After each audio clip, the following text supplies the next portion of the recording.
اعوذ باللہ من الشیطان اللعین الرجیم بسم اللہ الرحمن الرحیم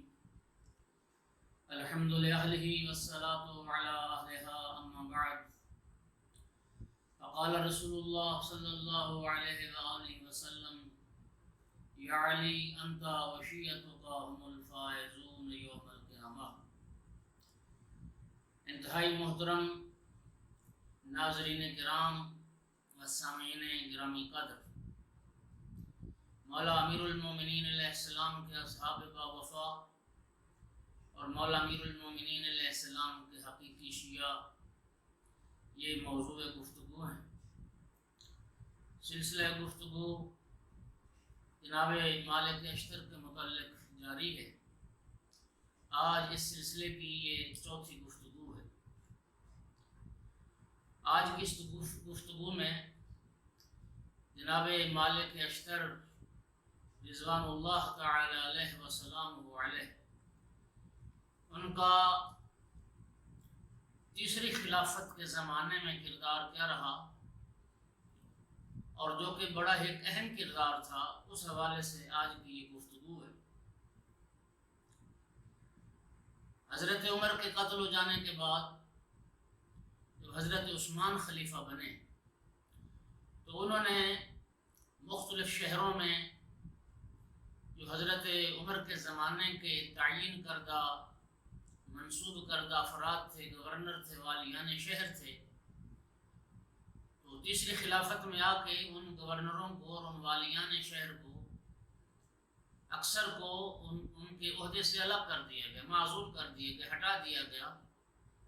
اور تیسرے حاکم نے پھر اپنے خاندان کے افراد، بنی امیہ کے افراد، ان لوگوں کو مختلف شہروں کا والی بنایا اور مختلف شہروں کا گورنر بنایا۔ اقربا پروری کی ایسی مثال اور دنیا میں نہیں ملتی۔ کوفہ میں بھی گورنر بدل دیا گیا۔ کوفہ میں گورنر حضرت عثمان کے رضائی بھائی ولید ابن عقبہ کو بنایا گیا، اور بصرہ میں ان کے ماموں کے بیٹے عبداللہ ابن عامر کو گورنر معین کیا گیا۔ ولید یہ وہ شخص تھا کہ جس کے لیے قرآن نے لفظ فاسق استعمال کیا، ان جاءکم فاسق بنبأ فتبینوا۔ خداوند عالم نے قرآن میں اس شخص کو فاسق سے تعبیر فرمایا۔ یہ فاسق و فاجر شخص تھا،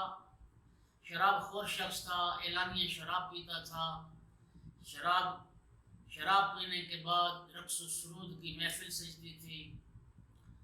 اور لوگوں کے حقوق پامال ہو رہے تھے، بیت المال برباد ہو رہا تھا، اور صاحبان حق تک حق نہیں پہنچ رہا تھا۔ یہ اتنا شراب خور تھا کہ ساری ساری رات نشے میں مست رہتا۔ ایک رات اس نے شراب پیتا رہا اور نماز فجر کا وقت ہوا، کیونکہ اس زمانے میں دستور یہ تھا، جو والی ہوتے تھے شہروں کے اور جو گورنر ہوتے تھے، نماز پڑھانا، جمعہ پڑھانا، یہ انہی کی ایک ذمہ داری ہوتی تھی۔ تو نماز فجر کے لیے جب مسجد کوفہ میں آیا تھا تو نشے میں دھت تھا، تو اسی بدمستی میں اس نے نماز فجر جو تھی وہ 4 رکعت بڑھا دی۔ اور ایک شخص ہے غلیان، عطاب بن غیلان، یہ کہتا ہے کہ میں اس نماز میں بالکل ولید کے پیچھے پہلی صف میں کھڑا تھا۔ جب چوتھی رکعت میں آخری سجدہ جو کیا تو اس نے بڑا لمبا سجدہ کر دیا۔ کہہ رہا ہے میں یہ سن رہا تھا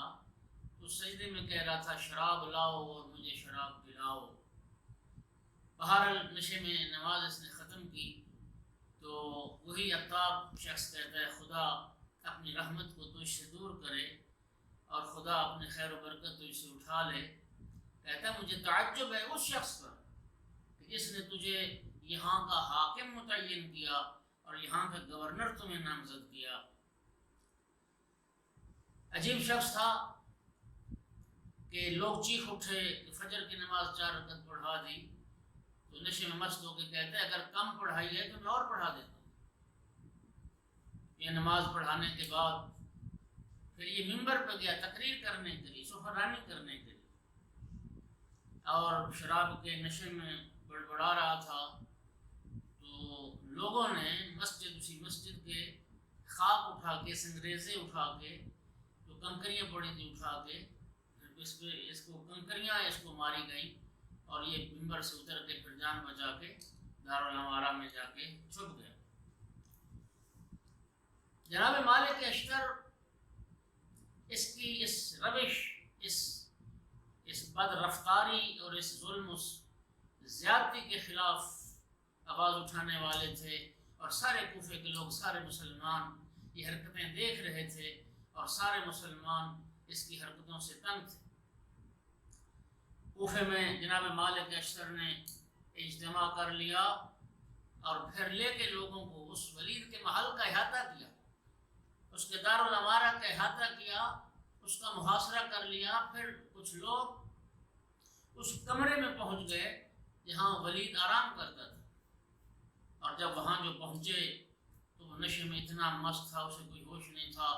اس کو حرکت دی گئی، آوازیں دی گئیں، وہ ہوش میں نہیں آیا، وہ اٹھا نہیں ہے۔ ابو جندب اور ابو زینب یہ وہ افراد تھے جنہوں نے ولید بن عقبہ کے ہاتھ سے انگوٹھی اس کی اتار لی، یہ جو اس پہ حاکم کی اور اس گورنر کی جس پہ وہ مہر بنی ہوتی تھی، اسے اس بات کا ہوش تک نہ رہا، اور بڑی مشکل کے بعد جب اس کو اٹھایا گیا تو اس کی داڑھی جو تھی وہ شراب سے تر تھی، اور پھر اس نے اٹھتے ہی وہ جو شراب پی تھی وہ قے کی صورت میں اس نے ساری شراب نکال دی۔ یہ جب حالت دیکھی گئی تو پھر جناب مالک اشتر سے برداشت نہ ہوا، اور جناب مالک اشتر نے ایک وفد تیار کیا کہ حاکم مدینہ کے پاس، خلیفہ کے پاس جا کے اس کے اس عامل کی شکایت کی جائے۔ وہ وفد لے کے مدینہ پہنچے، حاکم مدینہ کے پاس، اور جا کے ولید کی ساری یہ روداد اور ساری کارکردگی سنائی کہ وہ شراب خور ہے اور اعلانیہ اب شراب پیتا ہے، اس کے کرتوت بیان کی، اور شدید اعتراض کیا اس کی روش پر، اور حاکم مدینہ سے مطالبہ یہ کیا گیا کہ اس کو برطرف کیا جائے اور اس گورنر کوفہ کو معزول کیا جائے، اور کوئی اور نیک صالح فرد جو ہے وہ کوفے کا گورنر متعین کیا جائے۔ حاکم مدینہ نے پھر پوچھا کہ گواہ کون ہے اس بات پر، تو سارے گروہ نے کہا ابو جندب اور ابو زینب کی طرف اشارہ کیا کہ یہ لوگ ہیں جو اس کی شراب خوری پہ گواہ ہیں۔ حاکم مدینہ ناراض ہو کے کہتا ہے کہ تمہیں کہاں سے پتہ چلا کہ اس نے شراب پی، ممکن ہے کوئی اور مشروب اس نے پیا ہو۔ تو ابو جندب اور ابو زینب نے کہا کہ خلیفہ وہی شراب جو ہم زمانہ جاہلیت میں پیا کرتے تھے، ہم اس سے بخوبی آشنا ہیں۔ اس نے اسی شراب کی قے کی، اسی کی بدبو آ رہی تھی، اس کی داڑھی اسی شراب سے تر تھی، اور پھر وہ شراب کے نشے میں اتنا بدمست تھا کہ اس کے ہاتھ کی انگوٹھی اتار لی گئی جو اس کی مہر تھی، اور مجھے اس بات کا احساس تک نہیں۔ خلیفہ انتہائی ناراض ہوا، اور ناراض ہو کے انہیں اپنے گھر سے، اپنے اس مقام سے نکل جانے کا حکم دیا کہ میری نگاہوں کے سامنے سے دور ہو جاؤ اور تم یہاں چلے جاؤ۔ یہ شکستہ دل، یہ رنجیدہ اور غم زدہ ہو کے مالک اشتر کی سربراہی میں پھر یہ وفد مولا امیر المومنین علیہ السلام کی بارگاہ میں حاضر ہوئے۔ در اقدس امیر المومنین بھی انہوں نے حاضری دی، اور جا کے اپنا سارا مدعا بیان کیا کہ ہم کیوں آئے، ہم کس لیے آئے، اور ہمارے ساتھ کیا ہوا، اور خلیفہ نے ہمیں کیا جواب دیا۔ آپ ہماری فریاد کو سنیں، آپ ہماری مدد کریں، ہم آپ کی مدد چاہتے ہیں۔ ایسے فاسق شخص کو، ایسے ظالم شخص کو جو ہمارے سروں پہ مسلط کر دیا گیا ہے، اس کو ہٹایا جائے اور ہمیں اس سے رہائی اور آزادی دلائی جائے۔ مولا امیر المومنین علیہ السلام اٹھے اور خلیفہ سیون کے پاس تشریف لائے، اور مولا امیر المومنین علیہ السلام نے آ کے فرمایا کہ تم نے اچھا نہیں کیا، تم نے گواہ نکال دیے، تم نے حدود الہی کو معطل کر دیا، باطل کر دیا، اور یہ تم نے ٹھیک نہیں کیا۔ اس وقت حاکم مدینہ جناب امیر علیہ السلام سے مشورہ طلب کرتے ہیں، آپ رائے دیں کہ مجھے کیا کرنا چاہیے۔ جناب امیر المومنین علیہ السلام نے ارشاد فرمایا کہ تم ایسا کرو کہ یہ گواہ یہیں بھی موجود ہیں، تم احضار کرو، ولید کو کوفہ سے بلایا جائے یہاں پہ، اور اس سے اس بات کے بابت پوچھا جائے، اور اگر اس کے خلاف یہ گواہی قائم ہو جاتی ہے اور گواہ گواہی دیتے ہیں کہ واقعی اس نے شراب پی ہے اور وہ اپنا دفاع نہ کر سکے اور صفائی نہ دے سکے، اس پہ حد جاری کی جائے۔ اور مولا امین نے فرمایا میں اس پہ حد جاری کروں۔ مجبوراً خلیفہ کو ولید کو بلانا پڑا، جو اس کا مادری بھائی تھا، مجبوراً بلانا پڑا۔ اور جب ابو زینب اور ابو جندب نے اس کے خلاف شراب نوشی کی گواہی دی تو اپنی صفائی پیش نہ کر سکا،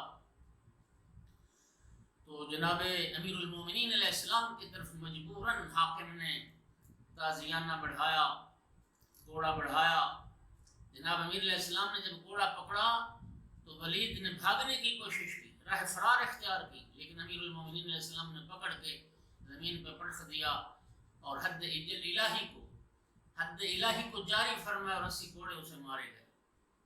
اور اس کے بعد جناب مالک اشتر اور کوفہ کے ان لوگوں کا وہ مطالبہ پورا ہو گیا اور انہیں اس ولید کو اس کے عہدے سے معزول کر دیا۔ معزول کرنے کے بعد پھر حاکم مدینہ نے سعید ابن عاص کو کوفہ کا گورنر نامزد کیا۔ سعید جب کوفہ پہنچے تو پہلے تو انہوں نے لوگوں کی ہمدردی حاصل کرنے کے لیے بڑا اچھا رویہ اختیار کیا، بلکہ سعید جب کوفہ پہنچا تو سب سے پہلے اس نے حکم دیا کہ مسجد کوفہ کے اس ممبر کو پاک کیا جائے، اس کو دھویا جائے، اس پہ ایک نجس شخص بیٹھتا تھا، ایک نالائق اور ایک نااہل شخص بیٹھتا تھا۔ جب دھونے کو حکم دیا تو کئی امویوں نے اس وقت کہا تھا کہ سعید یہ ٹھیک نہیں کر رہا، تجھے تو ولید کا دفاع کرنا چاہیے، تو نے اگر ایسا کر دیا اور آج ممبر کی تطہیر کروا دی تو یہ ننگوار اس ولید کے نام پہ ہمیشہ ہمیشہ کے لیے تاریخ میں ثبت ہو جائے گا اور محفوظ رہ جائے گا۔ لیکن سعید نے جو اپنا حکم دیا اس کو واپس نہیں لیا، ممبر کی تطہیر کی گئی۔ ابتدائی چند ایام تو خیر بہت اچھے گزر گئے، سکون کے ساتھ گزر گئے، لیکن کچھ دنوں کے بعد پھر کیا ہوا کہ سعید بھی اسی ولید کی راہ پہ چل نکلا، لوگوں کے حقوق جو ہیں پھر وہ پامال ہونے لگ گئے۔ اور پھر ایک دن ولید کے اس جانشین نے جو اس کے بعد سعید آیا، اس نے کہا کہ یہ عراق کے جتنے سرسبز اور باغات ہیں اور یہ جتنا اموال و غنائم ہیں یہ سب بنی امیہ کا مال ہے، یہ سب قریش کا حق ہے۔ جناب مالک اشتر انتظار میں تھے تو مالک اشتر چیخ اٹھے کہ سعید تم یہ غلط کہہ رہے، اس لیے کہ جو مال اور جو زمینیں جو غنائم ہماری تلواروں اور ہمارے نیزوں کے ذریعے حاصل ہوئے ہیں وہ سب مسلمانوں کا مال ہے، وہ صرف تمہارا اور تمہارے رشتہ داروں کا مال کیسے، وہ صرف بنی امیہ کی ملکیت کیسے؟ یاد رکھو ان اموال سے جو مسلمانوں کی تلواروں سے حاصل ہوئے تمہیں بھی اتنا ہی لینے کا حق حاصل ہے جتنا ایک دوسرے مسلمان کو لینے کا حق حاصل ہے۔ سعید بن عاص کو یہ حرکت انتہائی ناگوار گزری کہ مجھے ٹوکا کیوں گیا اور مجھے روکا کیوں گیا۔ تو سعید نے حاکم مدینہ کو لکھا کہ مالک اشتر اور اس کے ساتھی جن میں قمیل بن زیاد نخعی، صعصع بن سہان اور دیگر شخصیات، کہ ان کو یہاں سے جلا وطن کر دیا جائے۔ حاکم مدینہ نے گورنر کوفہ کو خط بھیجا کہ تم ایسا کرو کہ ان کو حاکم شام معاویہ کے پاس بھیج دیا جائے جو جو ہماری اس سیاست کا عموی سیاست کا مہرا اور زیرک ترین شخص ہے، ہو سکتا ہے وہ انہیں رام کر لے، ہو سکتا ہے انہیں ڈرا دھمکا کر اپنا ہم نوا بنا لے، ہو سکتا ہے وہ ان کی زبان کو بند کر دے، ہو سکتا ہے کہ ان کے منہ کو تالے لگ جائیں اور پھر یہ تمہیں آرام سے حکمرانی کا موقع دے دے۔ یہ خط جب سعید کے پاس پہنچا تو اس نے جناب مالک اشتر اور ان کے دیگر 8 ساتھیوں کو 9 افراد امیر المومنین کے سب تربیت یافتگان، یہ وہ شخصیات تھیں کہ جنہیں پھر شام کی طرف جلا وطن کر دیا گیا، اور پھر حاکم مدینہ نے لکھا حاکم شام کو کہ تمہاری طرف افراد بھیج رہا ہوں، انہیں رام کر سکتے ہو تو رام کرو، اور اگر دیکھو کہ یہ تمہارے کنٹرول میں نہیں ہیں تو پھر انہیں پھر واپس کوفہ بھیج دیا جائے۔ خط پہنچ گیا، یہ لوگ شام پہنچے، ان کا بڑا استقبال کیا گیا، ایک بہت اچھی جگہ پہ انہیں ٹھہرایا گیا، اور